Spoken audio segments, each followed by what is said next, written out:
David Guiraud, Jean-Luc Mélenchon n'a pas été invité hier lors de ce grand oral, ces grands oraux organisés par les policiers du syndicat Alliance, parce qu'ils prônent, selon eux, la haine anti-flic. Vous avez le sentiment qu'il y a une présomption de culpabilité automatique lorsqu'un policier veut se défendre ? Non, mais déjà, je regrette que les organisations politiques mettent au centre du débat encore une fois la sécurité. Ça fait 15 ans qu'on parle de sécurité, de fermeté, etc. Je rappelle qu'hier, il y a le rapport de la Fondation Abbé Pierre qui est sorti qui nous dit qu'il y a quand même 300... Et on en a beaucoup parlé, mais est-ce qu'il y a un problème de sécurité en France ? Plus cette semaine, je pense, mais ce n'est pas forcément les médias, c'est aussi les responsables politiques qui ont décidé d'en faire un sujet. Voilà, on ne parlera plus des gens à la rue, ni des 12 millions de Français qui connaissent des difficultés à se loger, mais parlons d'Alliance Police. Moi, je n'ai pas de problème à parler d'Alliance Police. Nous sommes dans un conflit frontal avec cette organisation. Moi, cette notion de défense excusable, pardon, je recentre le débat parce que c'est la question du jour. Vous, est-ce qu'elle vous semble envisageable en France pour la police dans le droit français actuel ? Des permis de tuer, ça ne changera rien. Non, mais je veux dire, à chaque fois, on nous fait le même discours sur le durcissement des peines, etc. Je rappelle qu'on a déjà essayé de durcir les peines. Les lois Dati, par exemple, les peines planchées. C'est quoi l'effet concret des peines planchées, par exemple, quand on durcit les peines ? C'est que le taux de crime, il augmente et le taux de récidive pour les crimes et les délits a augmenté. Du chiffre du ministère de la Justice pendant la période de l'application de... Vraiment. J'ai les chiffres sous les yeux. Et si vous voulez, vraiment, en plus, c'est l'exécution des peines. C'est 3,9 qui passe à 6% sous l'application du mandat Dati. C'est n'importe quoi. C'est pas n'importe quoi, à part si vous avez des chiffres différents, mais moi, je vous dis ça. Donc après, si vous avez le sujet, allez-y, on en discute, il n'y a pas de problème. Moi, je veux bien parler aussi sur pourquoi M. Mélenchon n'a pas été invité par Alliance. Mais écoutez... Parce que la façon dont ça s'est passé sur le plateau de Cyril Hanouna, la violence avec laquelle il a agressé un major de la BAC, ça a choqué. Je vais vous dire sincèrement, moi je connais des gens autour de moi qui ne sont pas spécialement de droite, qui ont été profondément choqués par la violence et la haine qu'il dégageait. La haine, je pèse vais vous répondre, madame, la haine vis-à-vis de la police. Oui. En plus, en prenant des éléments qu'il avait glanés par ici ou là sur ce policier, sans même vraiment se renseigner sur ce qui était réellement arrivé. Et le propos était d'une violence incroyable. Enfin, je vais vous répondre. Pourquoi il n'a pas été invité à votre avis ? Si pour vous, pourquoi il n'a pas été invité ? Je ne respecte pas Alliance Police. Je ne respecte pas une organisation qui relaie des caisses de solidarité quand Michel Zecler se fait agresser, non pas pour Michel Zecler, mais pour les policiers qui l'ont agressé. Je ne respecte pas ces gens. Je ne respecte pas des gens qui comparent des journalistes comme M. Tahabouaf dans des tracts à des chiens. Je ne respecte pas des gens qui relaient des fake news pendant la catastrophe de Bretigny. Ces gens-là ont dit que des jeunes de quartier avaient dépouillé des cadavres, ce qui était faux. Je les respecte pas. Je vous entends jamais défendre la police, la France Insoumise. Madame, jamais. Même Alliance Police, regardez les sujets importants. Quand Alliance Police a même poussé l'ignominie à parler d'arrêter la protection policière sur Charlie Hebdo en 2013, 2 ans avant les attentats de 2015, parce qu'ils étaient critiques de la police. Charlie Hebdo ne vous défend pas parce que Jean-Luc Mélenchon a eu des propos extrêmement durs sur Charlie Hebdo par rapport à l'islamisme. Juste, je peux parler. C'est du culot quand même. Non mais c'est pas du culot, madame. Il y a des policiers. Moi j'ai une belle idée de la police républicaine, d'accord ? Par contre, quand je vois des syndicats comme Alliance Police qui s'en prennent aux lanceurs d'alerte dans la police nationale, monsieur Ammar Ben Mohamed qui a dénoncé un système de maltraitance raciste au sein du TGI de Paris. Qu'est-ce qu'ils ont dit sur ce monsieur ? Ils n'ont pas défendu leurs collègues, ils ont dit qu'ils jetaient en pâture. Pourquoi Jean-Luc Mélenchon a agressé ce major de la BAC ? Ces gens, madame, seront virés. Je l'assume. Les gens qui font ça seront virés. S'il y a des agressions racistes, bien sûr qu'il y aura une enquête. Vous êtes un Zemmour de gauche. Ils seront virés. Mais il n'y aura pas d'enquête de l'IGPN parce que c'est une enquête de policiers par des policiers. Je ne suis pas d'accord avec ça. Nous allons tout refaire, madame. Vous voulez parler de sécurité ? Je veux bien parler de sécurité. Il y a 6 millions d'armes illégales en circulation dans le pays. Peut-être qu'il serait temps de s'attaquer à ce problème-là. Comment ? Mais il a agressé personne, madame. C'est un débat politique. C'est un débat, ça ? Hurler sur les gens. Non, mais c'est pas hurler. Leur dire je vous obligerai à obéir en lui montrant du doigt. Vous appelez ça un débat ? Non, mais oui. Alliance Police obéira. Non, mais je vous confirme, madame. On peut ne pas être d'accord. J'entends que vous soyez en désaccord avec un syndicat de police. On peut être en désaccord, mais je ne comprends pas la notion de ne pas respecter. On doit tous se respecter. C'est la base de la vie en société. Et donc, affirmer qu'on ne respecte pas quelqu'un, c'est déjà tout débat politique. Je vais vous dire, non, la police, je la respecte. Je ne respecte pas un syndicat qui menace des journalistes, qui menace même le gouvernement. Nous devons de respecter. Souvenez-vous, madame, pendant les Gilets jaunes. Nous devons de nous respecter les uns les autres. À votre majorité pendant les Gilets jaunes, que si jamais il y a des policiers qui venaient à être condamnés parce qu'ils ont éborgné des gens, qu'ils s'en prendraient au gouvernement, aux journalistes au gouvernement, aux partis d'opposition parce qu'ils ont défilé sous nos fenêtres. Je vous rappelle en armes qu'ils ont défilé. Ces gens-là, madame, je finis juste là-dessus. Ces gens-là, mais je ne parle pas de tous les policiers. Je vous dis juste qu'aujourd'hui, Alliance Police, c'est des gens qui défilent en manifestation en s'amusant, en mimant des gens éborgnés pendant les Gilets jaunes. Non, je ne respecte pas ces gens-là. Et les policiers qui ont reçu des parpaings, qui ont été virés, blessés, etc. Vous avez déjà entendu un mot de compassion de Jean-Luc Mélenchon bien sûr, vis-à-vis mais d'eux? si. Moi, jamais. Il y a un problème, par exemple, les suicides des policiers. Ça, c'est une question dont il faut parler. Il y en a eu 12 le mois dernier, je crois. Il y en a eu 12. On avait demandé, vous savez, il y a plusieurs années, une commission d'enquête sur le sujet, et ça a été refusé par la majorité, pour se demander pourquoi est-ce qu'ils se suicident. Moi, je vous le dis, le fait de favoriser une société où les policiers sont tout le temps armés, avec cette pression qu'en fait, même quand ils quittent le boulot, ils sont encore au boulot, moi, je pense que c'est extrêmement malsain. Dans une des raisons du suicide des policiers, il y en a plusieurs, et les causes du suicide sont jamais uniques, donc je ne veux pas non plus trop forcer le trait. Mais le fait d'avoir une arme à disposition à côté de soi, ça joue énormément. Je suis contre le fait que les policiers aient leurs armes chez eux. Je suis contre le fait que le gouvernement leur ait permis de les avoir dans les transports en commun. C'est une nouveauté, si j'ose dire, depuis les attaques au maximum. Pour en revenir à ce qui est écrit juste en dessous de vous, défense excusable, ça prévoit pour le juge la possibilité d'atténuer la peine même lorsque l'auteur a dépassé les limites de la légitime défense, surtout si ce dépassement provient d'un état excusable d'excitation ou de saisissement causé par la taxe. C'est ce que disent les textes. En quoi cela permettrait de diminuer les tensions et de mieux protéger les policiers? Parce que c'est ça la question au final. Ça ne changera rien, je suis désolé. Ça ne changera rien.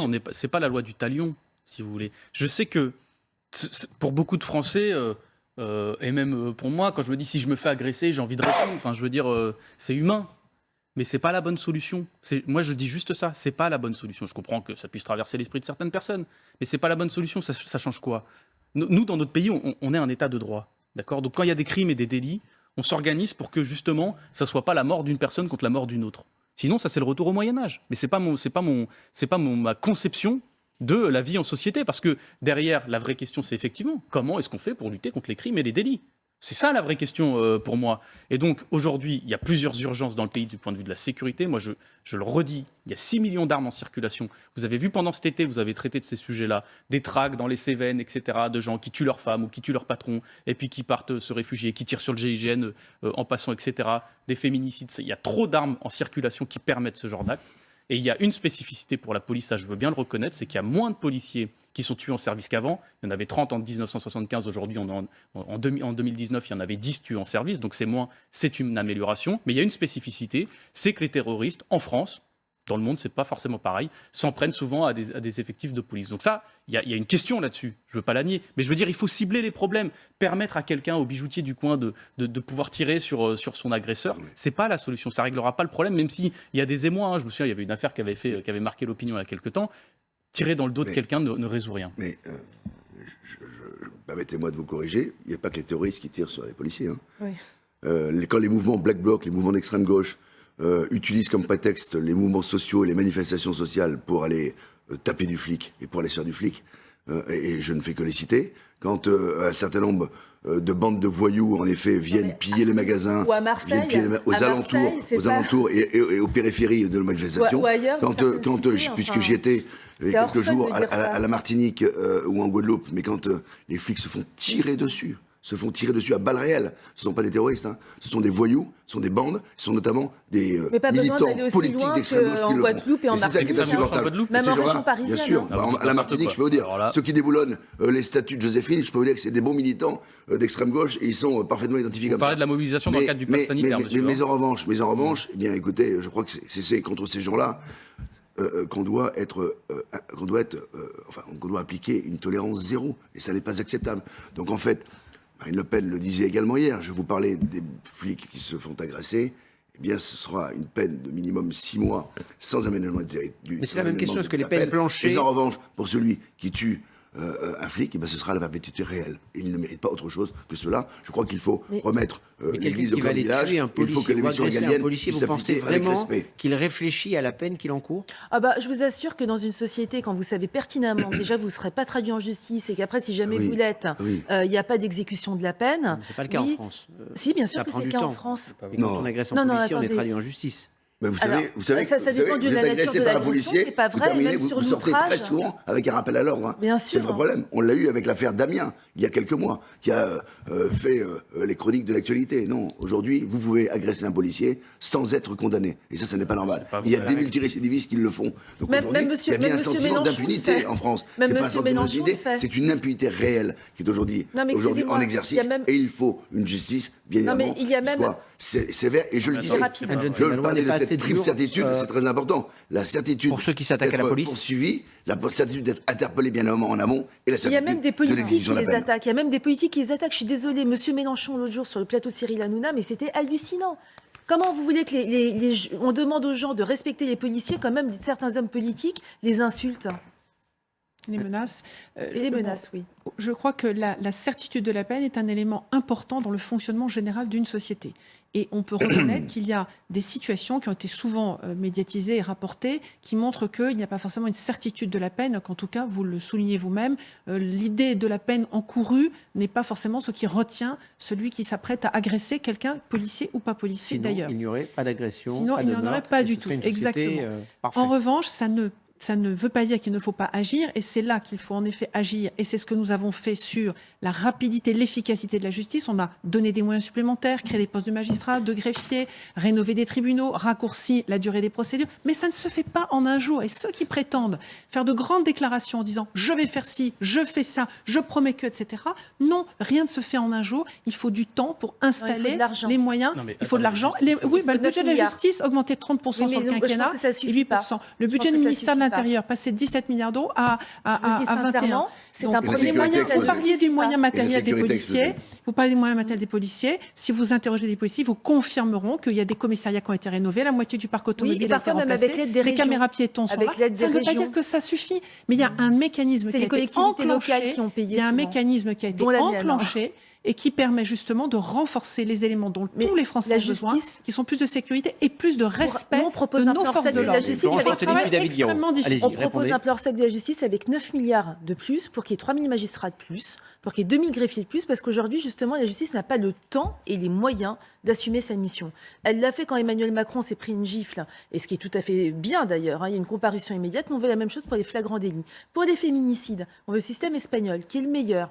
C'est-à-dire une juridiction qui instruit en 72 heures des mesures d'éloignement en 6 jours. Mais pour ça, il faut des moyens, il faut des juges supplémentaires. Je ne vais pas dire que M. Dupond-Moretti n'a pas augmenté le budget de la justice, mais il ne l'a pas fait assez. Ce n'est pas suffisant.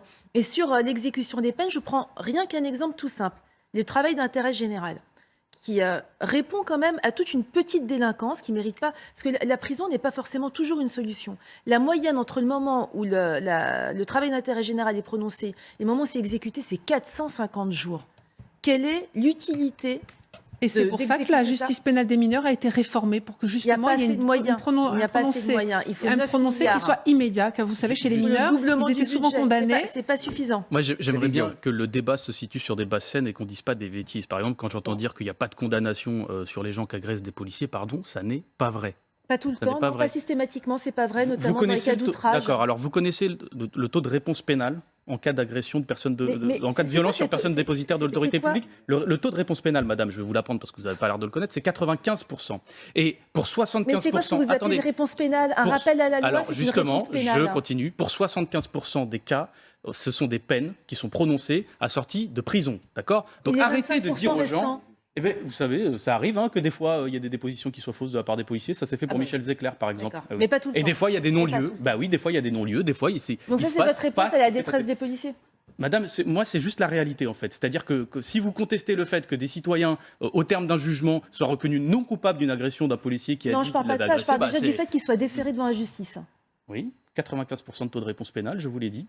Où est le problème? Je parle du fait que ce soit déféré devant la justice. La réponse pénale, c'est autre chose. La réponse pénale, c'est autre chose. C'est la justice qui dit quelque chose. Quand vous n'êtes pas déféré devant la justice, quand c'est classé sans suite, etc., il n'y a pas de réponse pénale. Mais madame, un classement sans suite, c'est une réponse pénale. C'est la justice qui dit, en fait, il n'y a rien. Voilà, 25%, vous êtes en train de me le dire vous-même. Sur les 25%, vous pensez qu'à chaque fois, c'est parce que le policier a dit n'importe quoi, que c'est une fausse déposition, etc. Mais il y a plein de choses qui peuvent expliquer. Vous avez vraiment l'impression que les policiers se sentent défendus dans le pays? Oui.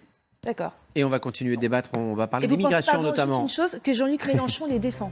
Oui. Voilà, ça c'est la petite musique, ça veut dire que c'est terminé. On va parler d'immigration avec les propos d'Emmanuel Macron hier, évidemment.